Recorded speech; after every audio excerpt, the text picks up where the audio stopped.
Hi guys, and welcome to another Watch Geek video and another unboxing and first impressions. Today we're unboxing a brand that's new on my channel and they're called Watch Dives.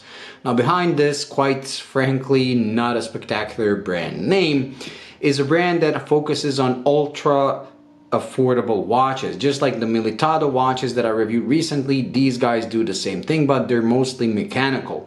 So let's open this model and see what exactly we got. The box is a carry-on box, like a Pelican box made of plastic. Inside you get the foam inside, so you can use it as a carry-on box. After that, here's the watch, here's the warranty, Watch Dives, and here's the instruction manual. Pretty cool. Very basic, but what can you expect at this price point, which is pretty ridiculous. So this here is their take on the Blancpain 50 Fathoms. And I must admit, this actually looks pretty cool. Now this model, believe it or not, even though they're powered by the Seiko NH35, so it's not a no-name movement, starts at $89. So for $89 you get a 300 meter water resistant watch that's done in stainless steel, comes with a glossy ceramic insert for the bezel, and the mineral crystal. However, there are a couple of dial options and a couple of material options. This one is top of the line, if you want to call it. So this one is done in titanium with a matte ceramic bezel insert, which I prefer the look of, and it comes with a sapphire crystal, and again with an NH35 movement, and again 300 meters of water resistance, and that gets the price to a whopping $119. So you got that right. For $119 you get a 300 meter water resistant Seiko powered dive watch with a ceramic bezel, sapphire crystal, and iconic looks from the Blancpain 50 Fathoms in a dimension that Blancpain refuses to give to their customers. Now the 50 Fathoms is a beautiful watch, but it's always done in that oversized dimension, and only limited editions are done in the proper size that people want. Well, this one is 40 millimeters by 48 lug to lug, and the only part where it goes slightly above is the thickness at 14 millimeters, but you can understand that because most of it is this crystal, which is like a very highly domed, almost a boxed sapphire. So without it, I believe this would wear much thinner. I mean, it will wear much thinner on wrist. The lugs, as you can see, are pretty straight. I mean, they point downwards, but there's no curvature. They just like go at an angle, pretty thin. Comes with these holes, so drilled lugs for easy strap changes. And the watch is supplied on a pretty cool looking NATO strap, but I mean nylon strap, but you know I hate these, so when it comes to the full review, this is gonna be placed on one of my custom straps because I simply hate these. But for the purpose of this review, I will put it on my wrist using this strap. Now my wrist is 6.5 inches, so we're gonna strap it on to see how it looks. When it comes to the watch itself, let's try the bezel, which is apparently 120 clicks. And when it comes to titanium watches, the bezels always kind of feel cheap and tinny, at least to me. So let's try this one on, and hopefully the camera is gonna catch the sound.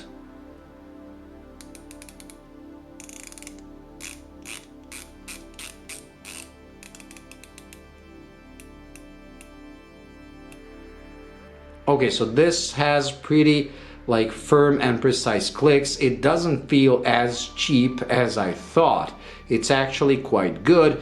The only thing is that the resistance is not really that big. So let's see if I can move it. Yeah, I can move it with one finger. So I wish the resistance was slightly better or stronger, but considering the price, and like I said, $89 if you want a stainless steel version with a glossy insert, or $119 for this matte ceramic and titanium, I really cannot complain.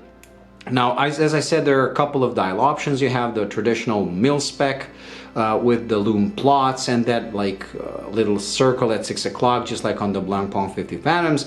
But I went with this one, which is a combination of sticks and numerals, and it has pretty simple hands, just like the Blancpain. They use faux patina lume, so we're gonna see how well that glows. But let's try the crown first. So it's a screw-in crown because it comes with 300 meters of water resistance, like I said, and because they use the NH35, it's not a true no-date movement. So even though this is a no-date watch, you actually get the ghost click as you can see. So here on the first click, you can actually hear the watch flipping the date that's not shown. I don't know if the camera picked it up. So only when you go to the second click do you stop the seconds hand so you can adjust the time. Again, a minor complaint, but again, considering the price, it really doesn't matter. I do like how the sapphire plays with the light, and I do like the design of the watch, but I mean, if you're gonna copy one of the most beautiful dive watches in the world, of course the result is gonna be a spectacular looking watch. Very nice. So let me just strap it on my wrist. We're gonna do a loom shot, and that's gonna be it for this unboxing and first impressions, but do stay tuned for the full review when I do the macro shots and like spend some time with the watch. So then I'm gonna tell you my own impressions, but like I said, it's not gonna be on this strap. Although, let me move this so we get more contrast.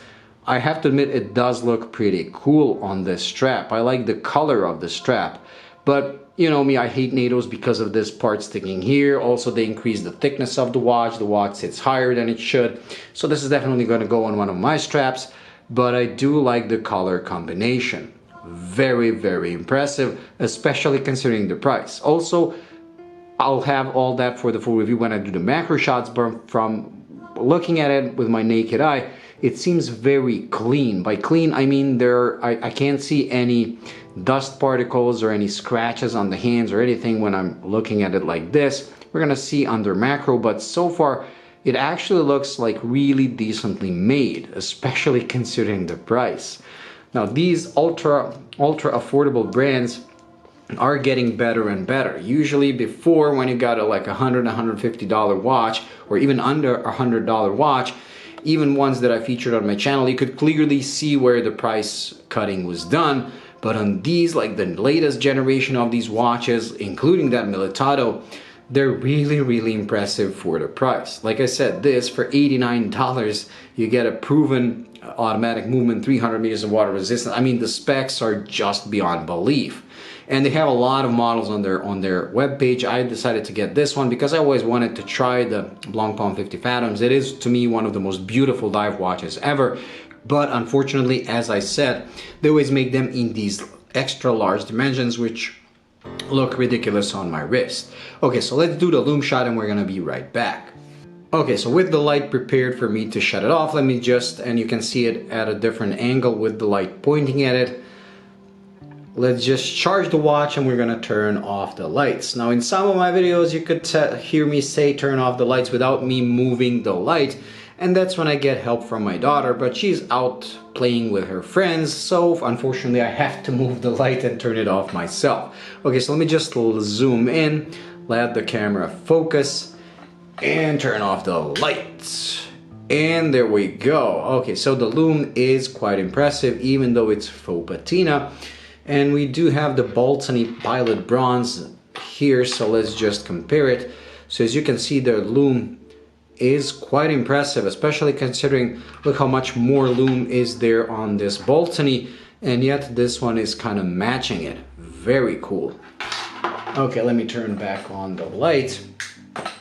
So for the price, I have to admit I cannot find any faults with this watch. I mean, there are some, like the too loose bezel. I mean, it's not loose, it's actually quite firm, but I wish the resistance was slightly harder. I like when you need an effort to turn the bezel, because I don't like a bezel when it turns accidentally. But the action itself and the alignment is very good. It could shame a Seiko. Also, if they used a true no-date Seiko movement, it would make it look more premium. But I mean, for $89 to $119, you really shouldn't complain. So anyways, that's it when it comes to this unboxing and first impressions. Like I said, do stay tuned for the full review when I do the macro shots. We're gonna see how these applied markers, I mean these loomed markers, how they're applied, if there's truly any dust on the dial. Although, like I said, from here it seems like it's a pretty clean watch, a really well-made watch. So that's it. I hope you enjoyed. If you did, please like and subscribe, and I'll see you in the next one. Bye.